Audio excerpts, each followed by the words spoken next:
Hey, how's it going, everybody? Just hopping on, quick break in the middle of the day from work. I'm going to take the dog for a walk to get the full hour out of lunchtime here. But I said I was going to try to start doing this regularly. I don't have anything prepared as far as Bible study content. So happy to talk about anything you want. Let's see if I can make Instagram work too. And there we go. Supposedly we're live on Instagram. Let me open another page so I can send this to my friends. Messages. Here we go. Another page. Just hanging out here today. Oh, that was weird. Share, copy. Okay, there we go.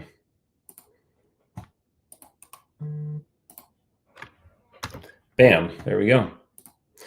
How's it going, Luis, Judy? I have no particular topic to talk about. I did not prepare a Bible study or anything, but I'm just trying to set the habit of going live on here and saying hello to everybody else. So hello to everybody. Taking a break from work for right now. I did do my devotionals this morning, so we can talk about that if you want to, or anything else. We can talk about the Bears, or we can talk about the Fighting Irish. Uh-oh.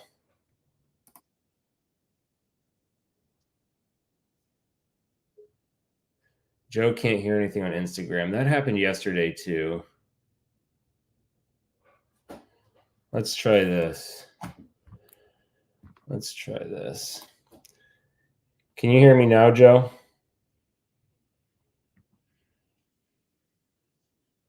Let me know if you can hear me now.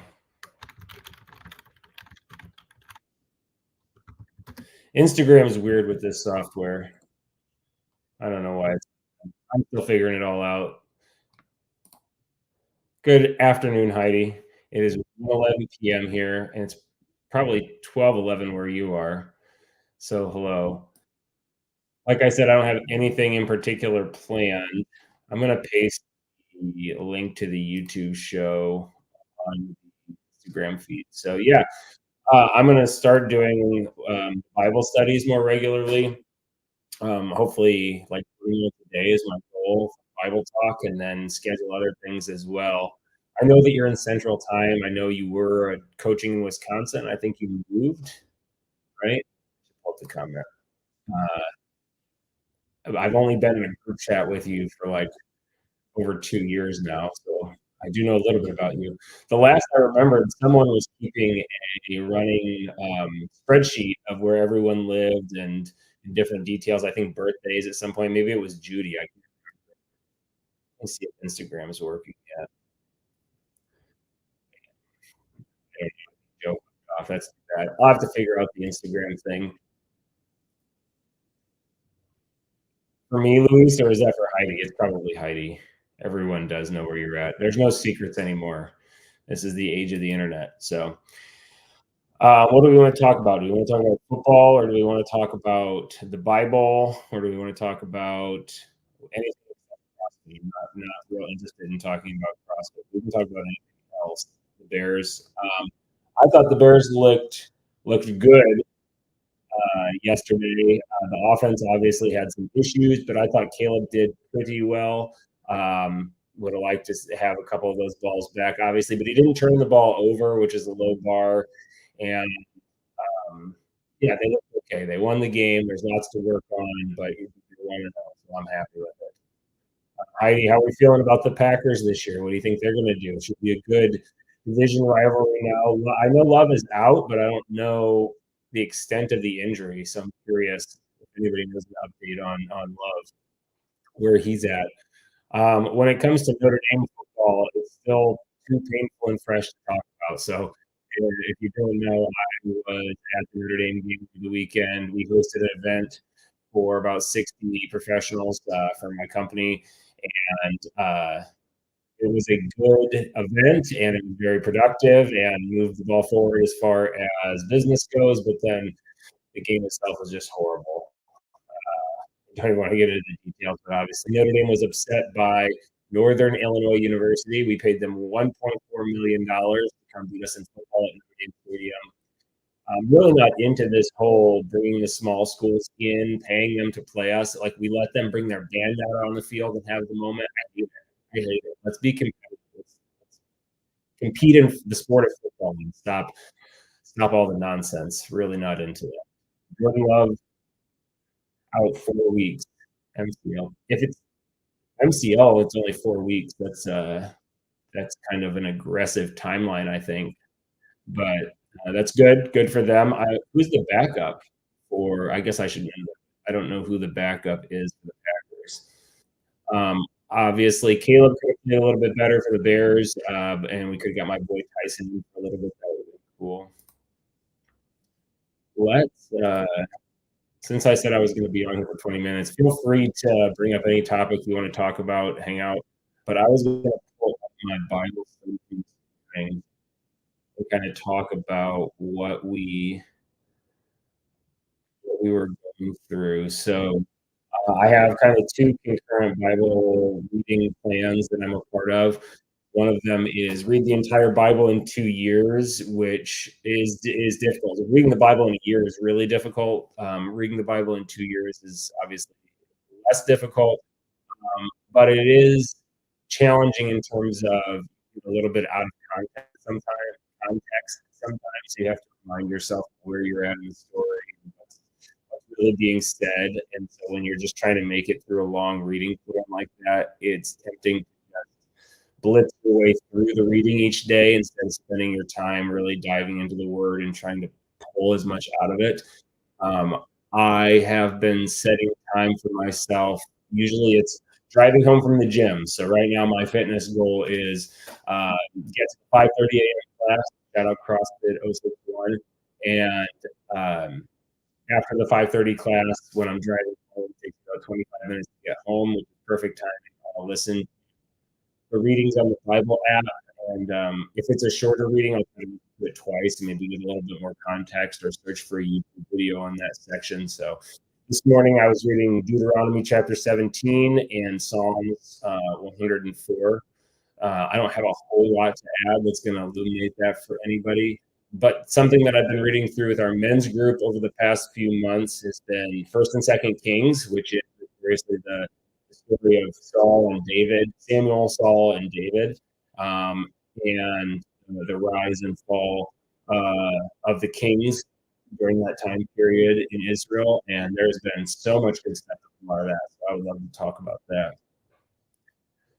Father Mike Schmitz does it in a year. Yeah, well, that is his full-time occupation. But yeah, I think Mike Schmitz is phenomenal. I haven't listened to a lot of his content, but the videos I've watched and listened to are incredibly insightful and valuable.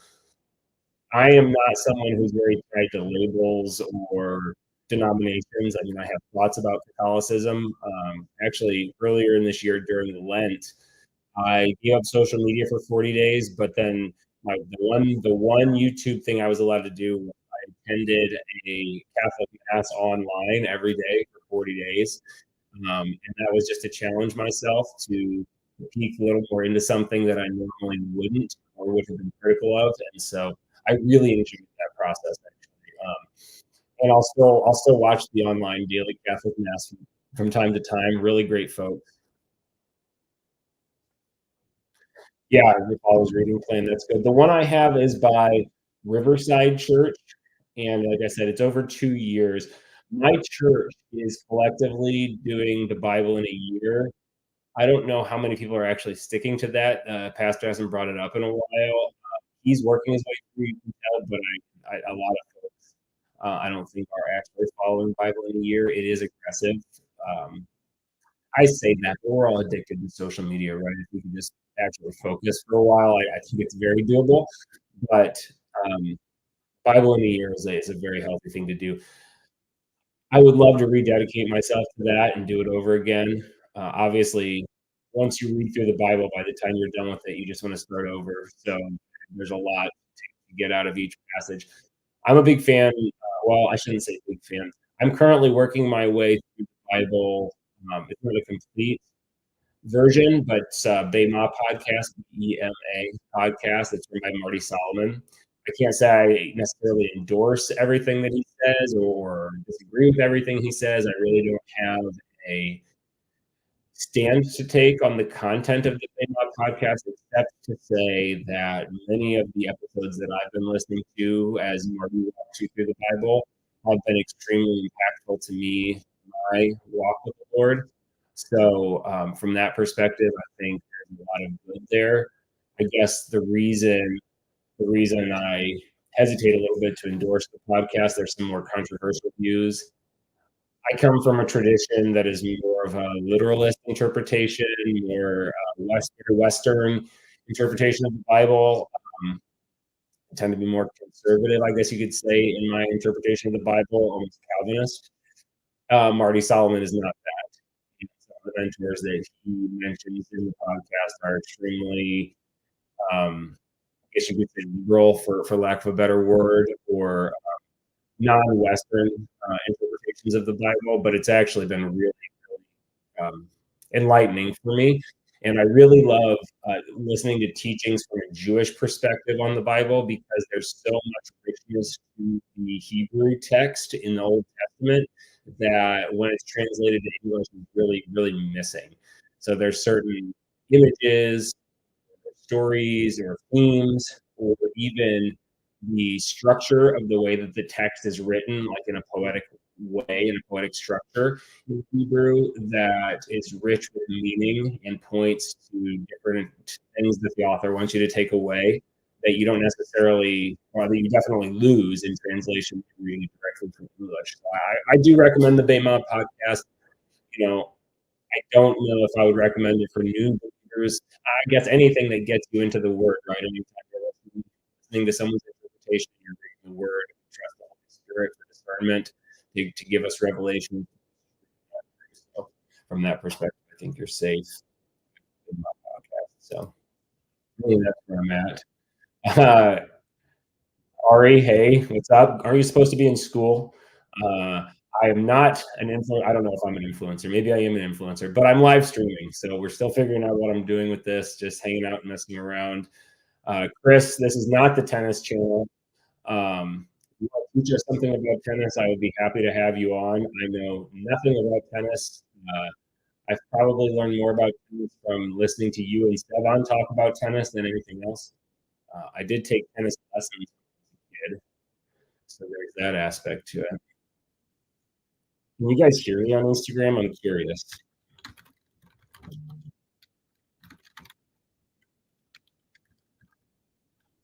If not, I wonder what I have to do to make that happen. That's very weird. Very weird. Am I live streaming to children? Well, I don't know. I'm live streaming and there is an internet. So Ariana is one of my students, high school students, young adults. So uh, yes, I think technically she is a minor and able to use the internet. So she should be back in class.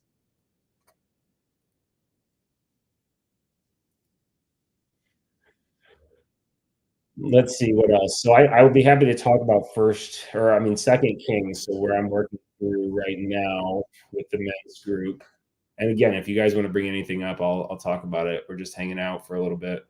I'm going to take the dog for a walk here in a few minutes, and then get back to. I closed a significant amount of deals last month. I was able to have a really solid month. This is the last month of our fiscal year in our sales cycle. So all that means is kind of a blank slate, which means I need to find some new companies who want to work with us. So that'll we got to get back to the grind here in a few, but I'm grateful that I can take some time away to hang out. Let me go back to Second King. I'm sorry, not Second King, Second Samuel.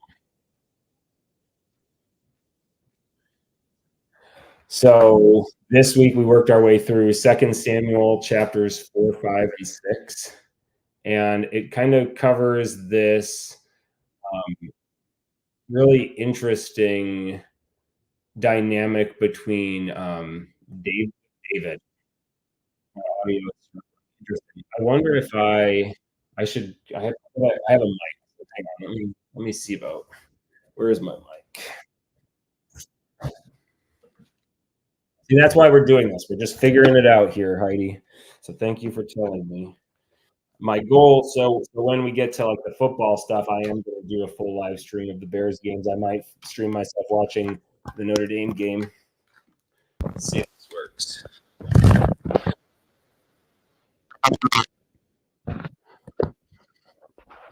Can you hear me, Heidi?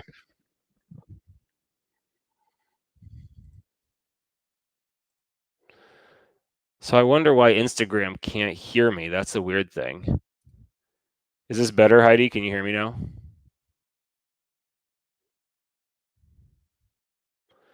Do.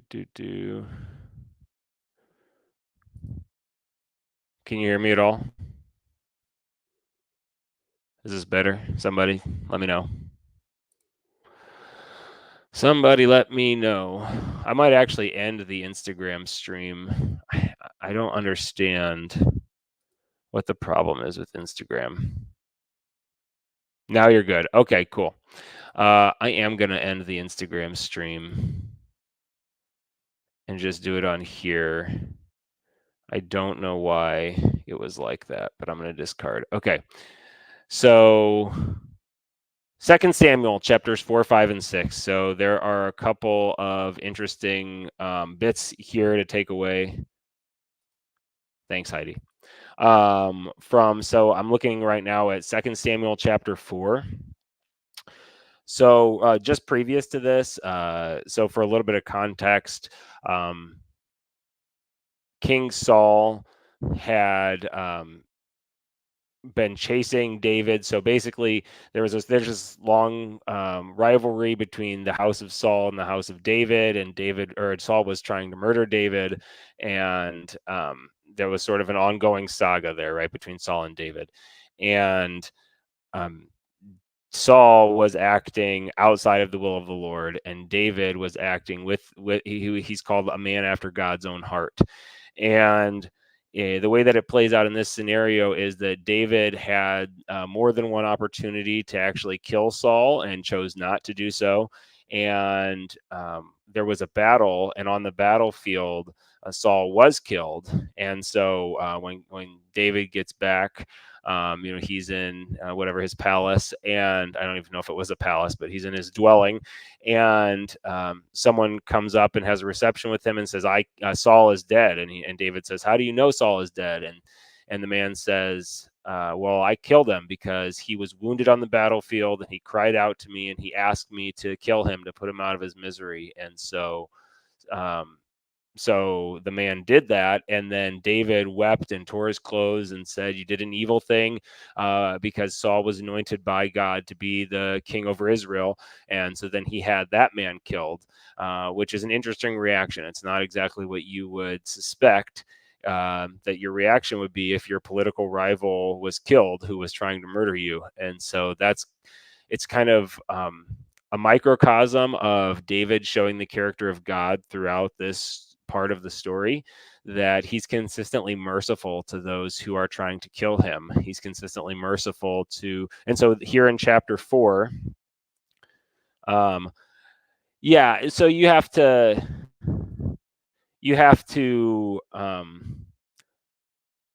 look at the times, right? So there is not a prison system. There's not a penal system at this time. You're talking about ancient Israel, where they're living in constant war with the people around them and fighting for the resources and territory to survive. And it's not like you can send them to a rehabilitation program in a prison system that's well developed. It didn't work that way. And David definitely made his mistakes, and there are some questionable things that David did. I don't think that this is one of them, but there's also some question, and this is another place where maybe a more literal, traditional interpretation of the scripture would butt heads with someone that takes a less traditional, less literal view, like a Marty Solomon, where they might say that some of the acts of violence are exaggerated for effect and for storytelling. I don't know if that's the case here. I should say, disclaimer, I am not a Bible scholar whatsoever. Yeah, we're gonna not talk about that today, but yes, that is coming up in the next couple of chapters. So um, that is definitely the sin, the fall that everyone knows when they talk about David. But Second Samuel chapter 4. Um, so Jonathan, son of Saul, he was a good friend of David's actually, and in this circumstance here in chapter 4,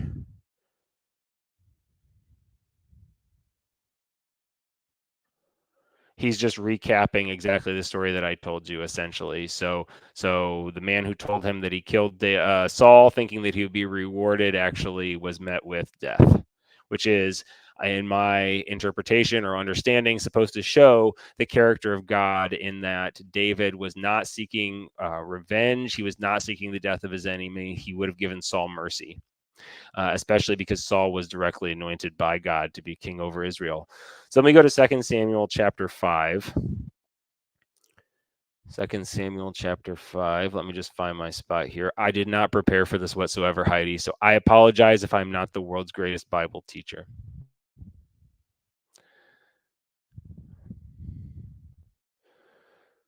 Let's see. So David defeats the Philistines in this chapter. When the Philistines heard that David had been anointed king over Israel, they went up in full force to search for him. But David heard about it and went down to the stronghold. Now that the Philistines had come and spread out in the valley of Rephaim, so David inquired of the Lord, "Shall I go and attack the Philistines? Will you deliver them into my hands?" And the Lord answered, "Go, for I will surely deliver the Philistines into your hand." And that's exactly what happened. And actually, there's an interesting tidbit here in this is Second Samuel chapter 5, verses 22 to 25, and it says, once more, the Philistines came up and spread out in the valley of Rephaim. So David inquired of the Lord, and he answered, "Do not go straight up, but circle around behind them and attack them in front of the poplar trees. As soon as you hear the sound of marching in the tops of the poplar trees, move quickly, because that will mean that the Lord has gone out in front of you to strike the Philistine army." So David did as the Lord commanded him, and he struck down the Philistines all the way from Gibeon to Gezer. No. Okay, so just a minute. So the one door, let's see, this door here goes outside, and that's a closet, Jake. So there you go. So I just find it interesting in this section where he talks about going and waiting to pounce until you hear the Lord, the Spirit of the Lord going before you in the poplar trees. This is a common theme in the Bible in terms of battle, even especially in battles where you're outnumbered or where there's some significant disadvantage, but the Spirit of the Lord going before you to win the battle.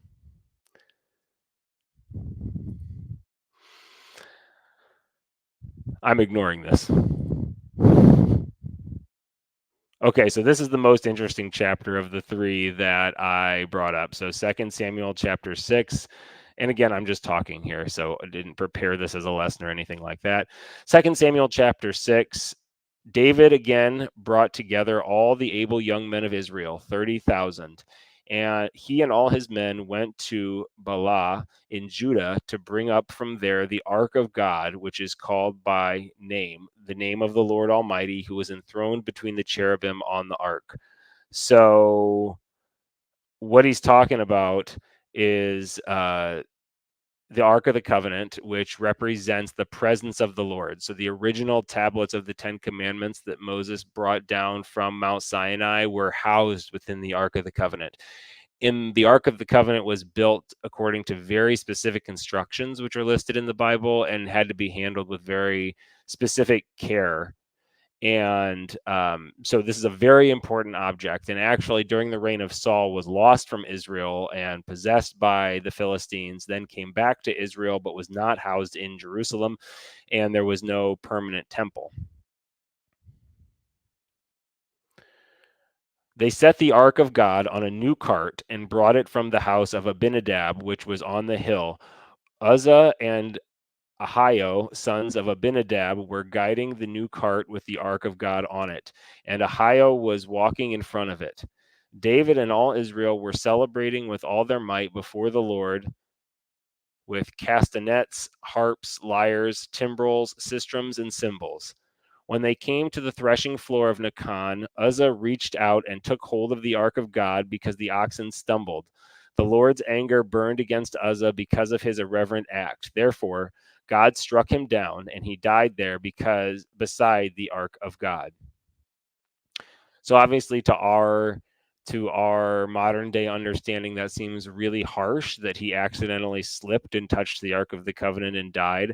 I don't have a great explanation or interpretation of that for you. I've heard a couple of different interpretations, neither of which I really want to offer as a concrete. But I think something to point out here is, as believers, as followers of Christ, it's okay to wrestle with the text. In fact, one of the things I like the most about reading the Old Testament is the opportunity to wrestle with the text, meaning like to find the problem areas that I don't understand and to let that sit. Yeah, Ohio. Ahio, Ohio, is the man's name.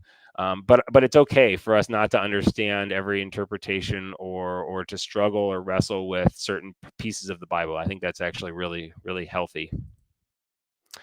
I did so not by accident, though. No slipping here. So continuing. Then David was angry because the Lord's wrath had broken out against Uzzah, and to this day that place is called Perez Uzzah, which I think means like the time of trial of Uzzah or the condemnation of Uzzah. Outbreak against Uzzah is what that means in Hebrew. David was afraid of the Lord that day and said, "How can the ark of the Lord ever come to me?" He was not willing to take the ark of the Lord to be with him in the city of David. Instead, he took it to the house of Obed Edom, the Gittite. The ark of the Lord remained in the house of Obed Edom, the Gittite, for 3 months, and the Lord blessed him and his entire household. I don't think so. I canceled off of Instagram, but that's a good point. I should be careful. I gotta stay in my lane here.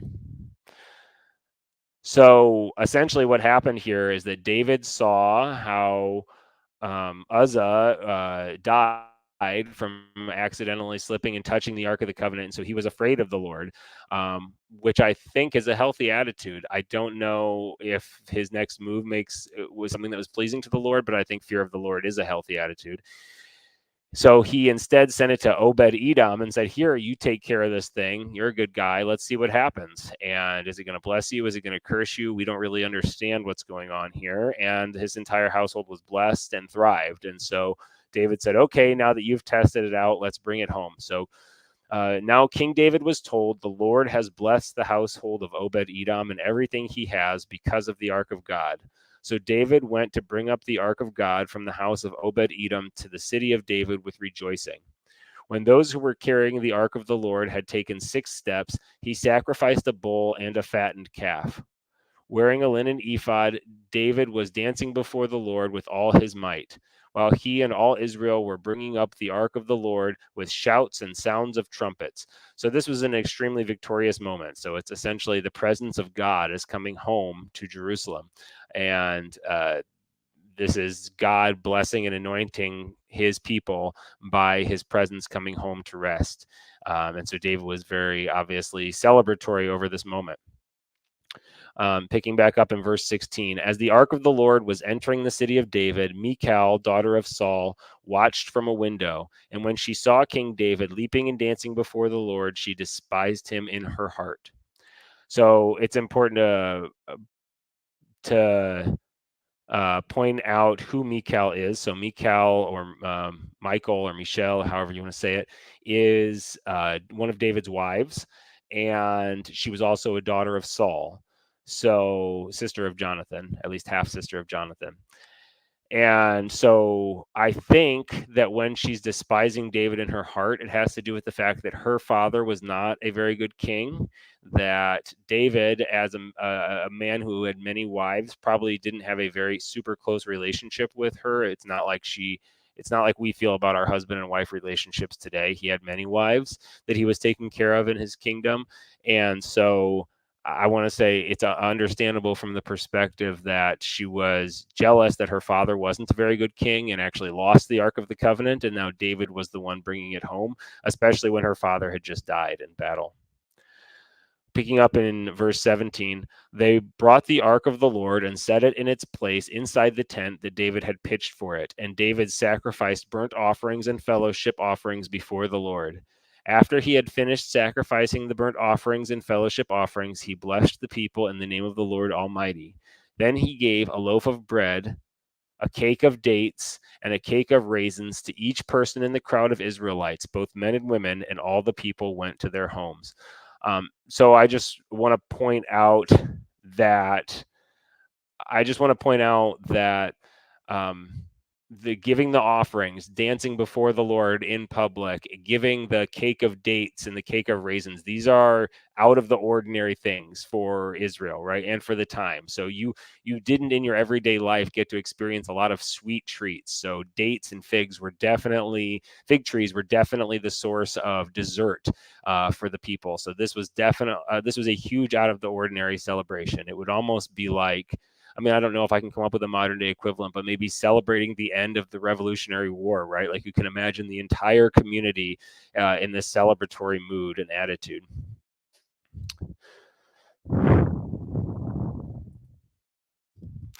Why is he allowed many wives and I'm only allowed 5? I do not have a good answer for you, although I am sympathetic to the I think I spoke a little bit earlier about understanding the Old Testament through a new 21st century lens, and this is one of the ideas. So when you're talking about taking multiple wives, what you have to understand is that they lived in a very physically demanding world where the goal was just to survive and then farm enough so that you could help others survive and thrive and form a community where you could all survive together, not only from the elements and not only from starvation and from dehydration, but also from enemies who are all around you and were willing to kill you and your entire family to take your resources. So when you took someone as a wife, it obviously the man is getting benefit because he's enjoying her as a wife, and he's also she's going to bear offspring to him. And then there's also there's some political benefits as well to marrying a woman because you join households with her father. But she's coming under your protection. So when you're taking on multiple wives in this scenario, you're taking on a lot of responsibility for protecting and maintaining the household as well. Ask your pastor for guidance. Don't ask me. I don't know. So let's see. So the men and women went to their homes. Okay, picking back up, we're almost done with this. 2 Samuel chapter 6, verse 20. When David returned home to bless his household, Michal, daughter of Saul, came out to meet him and said, "How the king of Israel has distinguished himself today, going around half naked in full view of the slave girls of his servants, as any vulgar fellow would." David said to Michal, "It was before the Lord who chose me rather than your father or anyone else from his house when he appointed me ruler over the Lord's people. I will celebrate before the Lord. I will become even more undignified than this, and I will be humiliated in my own eyes. But by these slave girls you spoke of, I will be held in honor." And Michal, daughter of Saul, had no children till the day of her death. So, I think that just goes back to what we already talked about, which was the jealousy that Michal had over the fact that her father was not a very good, successful king, and that David, who maybe didn't treat her super well or maybe wasn't very close to her emotionally, was a more successful king and was able to return the Ark of the Covenant back to Jerusalem.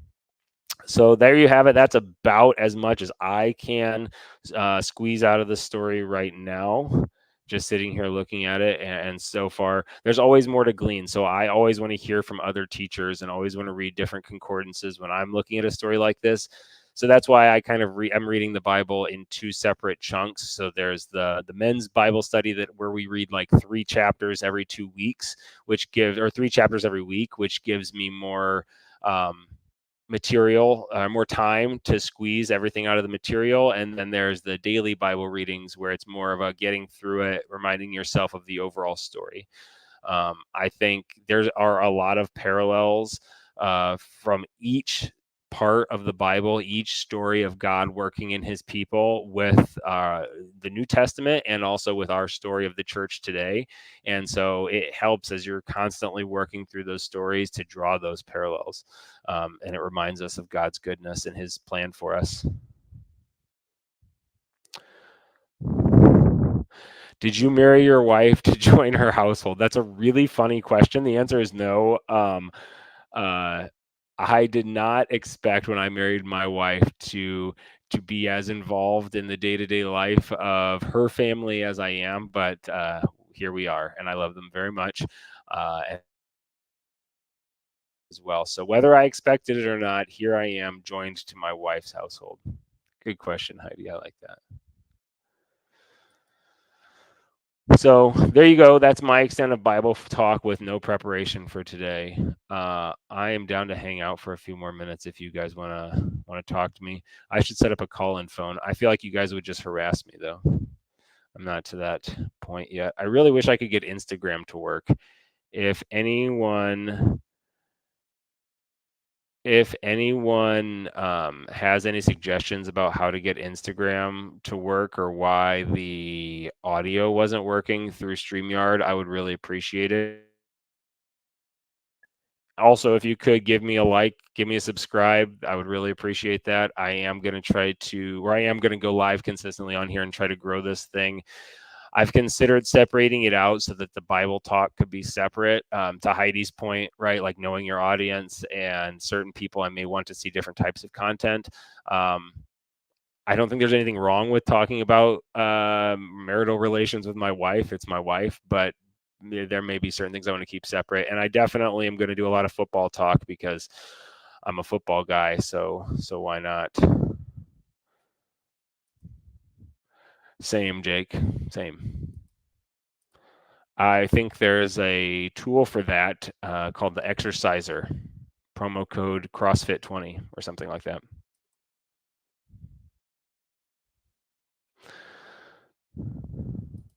Not yet. I only aspire to be on that level, right? I think right now I show 3 zeros behind that. I might be able to get one. Don't know if I would accept it or not, but there you go. I would like to add some art to the wall back here and stuff like that too, make it a little more interesting. Yeah, I don't have a ton of plans for what I'm going to do here, except that I like to talk and I like to hang out with you guys, and the topics and things that are on these other channels aren't always right up my alley. So there you go. I need to. I'm going to give it a couple more minutes, and then I'm going to take the dog for a walk and get back to hitting the phones. Plans for today. After work, taking the kids to, well, Haley has her first riding lesson with the new horse, so we bought a new horse. We bought a new horse. No. We bought a new horse, and John lesson with new trainer, new horse, so that'll be exciting. We're going to take the saddle out there and a couple other things, presents, gifts that we got for him. And then that's about it for tonight. And then she's got swimming season just started up for us, and so that's a significant time commitment as well, so we're spending a lot of time and effort on that. I'm headed to Indianapolis tonight. I'm going to go late after swim practice, and then I'll do this pretty frequently for work, maybe usually once a week on average, either Indy or Chicago. I'll drive out there, stay the night late, get up early, and then go hit businesses. So my goal is to hit about 30 businesses. I'll bring them flyers for an upcoming event or a little Starbucks gift card or a treat just to open a conversation. Excuse me. My voice is hoarse from the Notre Dame game and screaming and yelling and crying at the Notre Dame game. But yeah, so if you don't know, I work for a software company called UKG. We do business service software, payroll, HR administration. Not super interesting to anybody who's not in the industry, but it's a very competitive business. So it takes a lot of cold calling and prospecting and knocking on doors and giving people Starbucks gift cards to get them to talk to us, that type of thing. So that's the goal. That's what I'll be working on. This is a great question. Um, there's a fly in here. Um, how do you stop yourself from lusting while traveling away from your wife? Well, I don't think you can. So you can't necessarily always stop yourself from having thoughts occur to you. But definitely, I try to honestly, the times when you're or I'm personally most successful is just turning directly to the Lord and just praying immediately. And then also, I find if I'm in like that kind of mood, or if I feel like there is some type of temptation, then it's always because my heart is strayed farther away from the Lord and I haven't been in the Word. So the more directly and quickly that I go to Jesus in a moment like that, not that it happens like very often or anything, but in a moment like that, or if I feel tempted to struggle, not necessarily with lust, but in any other area, um, it's going to be like quickly getting in prayer. The quicker that I can get myself in prayer, the less likely I am to be tempted or to sin. Um, and that's just because it's like when you try to do things on your own, your flesh is weak, and the closer you are to God, or the closer I am to God, the easier it is for me to stay in His will for myself. Um, honestly, you find like I find that moments where I am spiritually weak are usually times when I'm also physically weak. So when I'm not getting enough sleep, when I'm not getting regular exercise, when I'm not eating whole foods, those are times when I struggle the most with sin. Not just this particular sin, but sin in general. Be, so I think taking care of yourself physically and mentally is extremely important when trying to stay away from sin. I don't know what that is. Cookie Monster or something like that. I like it. I'll take it. I don't know. All right. Doing the dab. Well, this was fun. Thank you guys for hanging out with me. It's been 42 minutes somehow. I'm going to go take the dog for a really quick walk now and then hit the phones. And then before I know it, it'll be time to go get the kids. I'm going to prepare something a little bit more for Bible talk time tomorrow and see if I can't figure out the Instagram part of this. But feel free to like, comment, subscribe, share. Give me topics if you want to talk about something. Obviously, I'm not going to talk about weird stuff, so don't try to get me to talk about weird stuff. But I'm a pretty open book, and I'd be happy to share more about myself, my personal journey, things that are going on in my life, or anything else you want to talk about. So have a great day, everybody. Talk to you later.